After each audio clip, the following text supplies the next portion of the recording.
Today we are talking about what are some productive things you can do to keep you in a good space while quarantined. Keep on watching.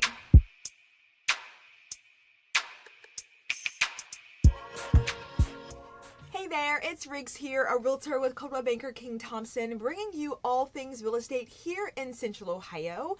I hope you are well as we are working through all things quarantine here throughout Columbus.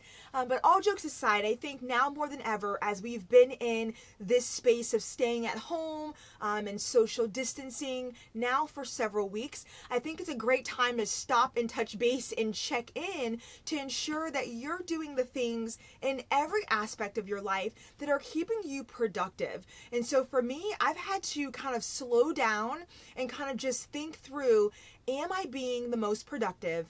Am I still finding that separation of work time and personal time or self-care, even though they're now all blended together because I have to work from home and I can't go out of the home to enjoy some of the things I used to enjoy.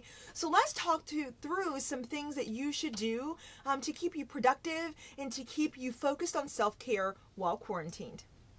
The first thing I would highly recommend if you're not doing it already is to establish a schedule. I think this is really key for you. If you have children or a spouse, I think everyone should have a level of scheduling. And the reason why I think that is because you need to know when you start and when you end. And I think those two are really important. When you're working from home, sometimes that start time just happens and that end time never seems to come. And so for me, I try to make sure I schedule, I am going to start my workday at this hour, I am going to end at this hour, and then I go into my time before that or after that. I just personally have to do that, or I feel like every single day just blends together, and before you know it, you are burnt out. I speak from experience on that. So I am very intentional about not letting that happen. I think it's nice though, because many of us are used to that level of schedule when we were at our actual workplaces. So don't get relaxed now that you're working from home. Still create a schedule. Now, I'm not that girl who schedules every hour, every 30 minutes of what she's doing. That doesn't work for me, but I do know that I do schedule in at least 30 minutes to eat food. And I don't work while I'm eating. I don't enjoy trying to work and eat lunch. It doesn't work for me. So I literally remove myself from computer, put my phone down, and eat a lunch. I do the same if I'm going to have breakfast. I do that for 15 or 20 minutes. I enjoy my tea, I eat my toast, and I'm not doing anything else until that's done. That works for me to kind of just have that moment for me to just process, then jump into work, jump back out for lunch, jump back in, jump back out once it's all over. So whatever works for you, comment down in the comment section below. I'm curious, how do you work? Do you have to have a schedule for every hour?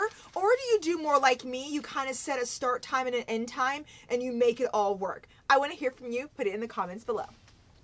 The next thing I think you should be incredibly intentional about, especially right now, is your outdoor time.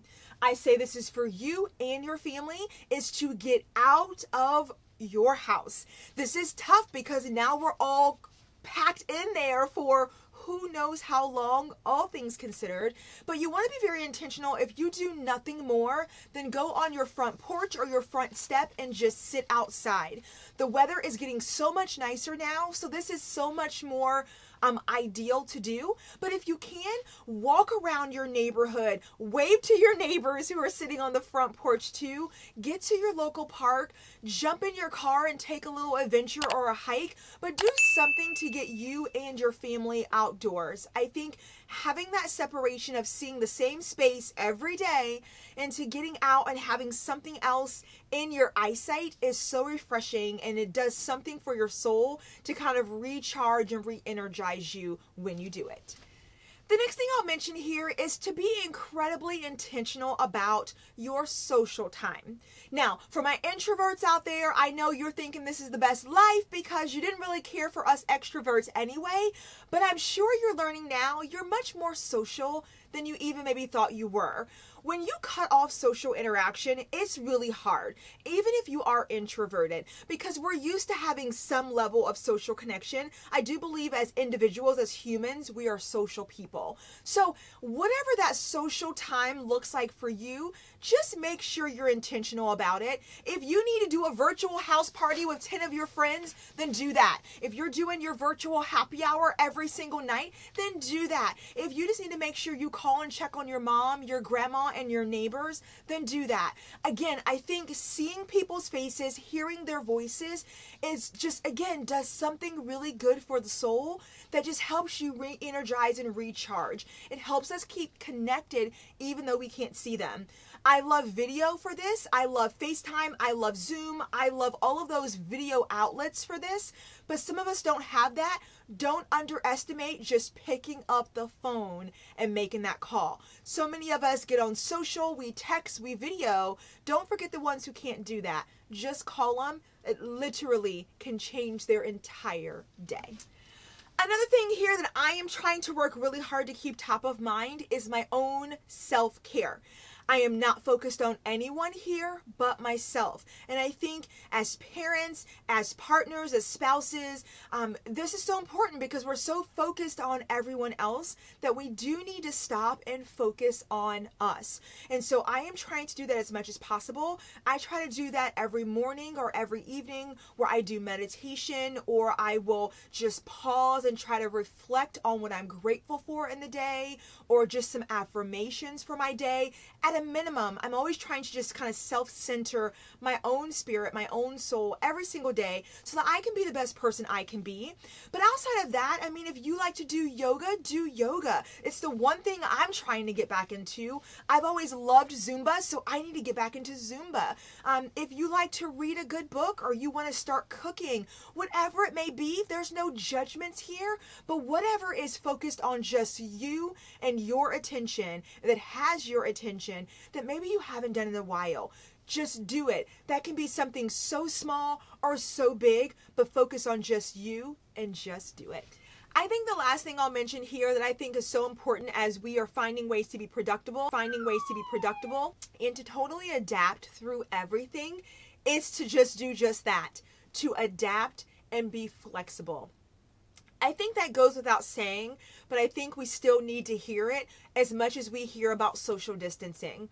I think right now, almost every day I feel like something is changing as it relates to the pandemic in our world. And I think you just have to realize that unfortunately, we try to control and plan out everything we do as people most times, but this is that area of life that we cannot control. All we can control, honestly, is how we choose to receive the information and how we choose to respond to it.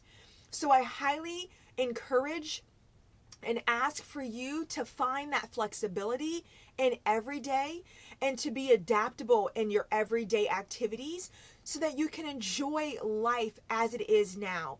We have a new normal that we need to find the joys in and to just be present in. So be flexible, be adaptable, and live in the moment. Don't get too caught up in the noise that you're missing so much of the day. So seize the day, be flexible and adaptable. That is how I think we truly stay fabulous, productive, and well. Well, that's all I have, you guys. Again, in the comment section, I want to hear from you. If you've got some things that are working so great for you to keep you productive and flexible and adaptable and things that you're enjoying, share those down in the comment section. I think it would be great for the entire community here to be able to see that and be able to adopt some of those things too. Well, that's all I have for now. Thank you so much for watching. As always, you stay fabulous and productive and well, and I'll see you in my next video. Take care.